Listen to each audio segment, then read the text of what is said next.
Hi, I'm Aaron Stang. I'm one of the authors of Alfred Music's Sound Innovations for Guitar. This is Bill Peirce over there.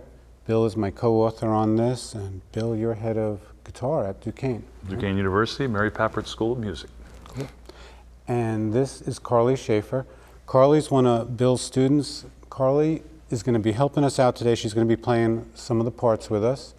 But you're also here because I wanted someone to represent students. I mean, I've been playing a long time, a little bit longer than I care to actually say right now.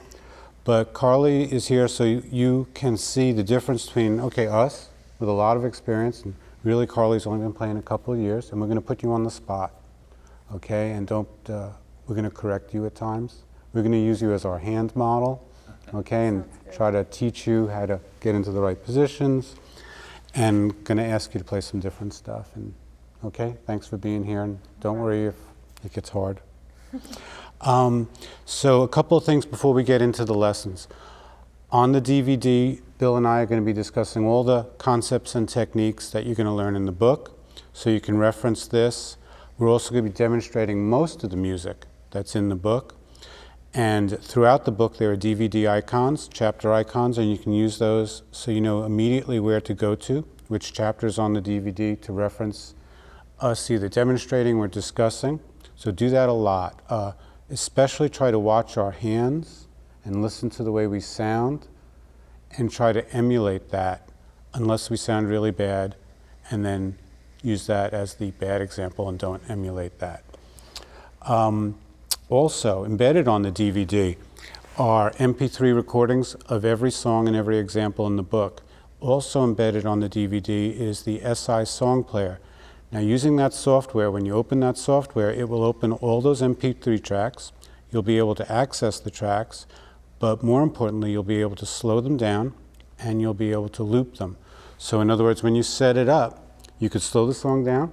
If you set a loop, whatever you loop will repeat over and over again, giving you the opportunity to just practice it at your own tempo, repeatedly until you have it down.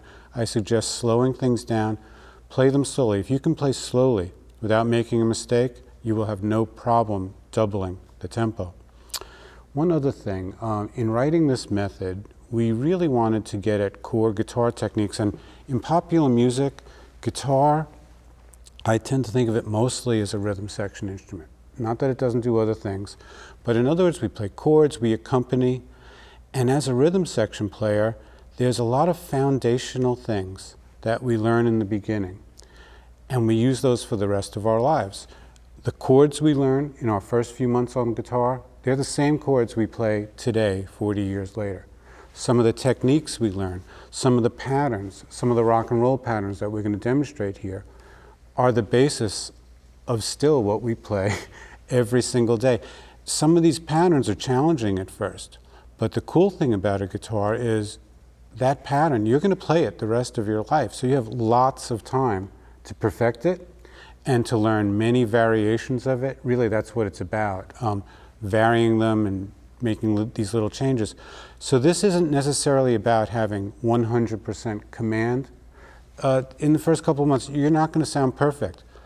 But as you learn these things, as you learn the chords, as you learn the patterns, you're going to play them in the next song and in the next song. And 5 years from now, you're going to be playing them in the next song that you're learning then. And that's when they start to solidify and sound great. So the object is not perfection.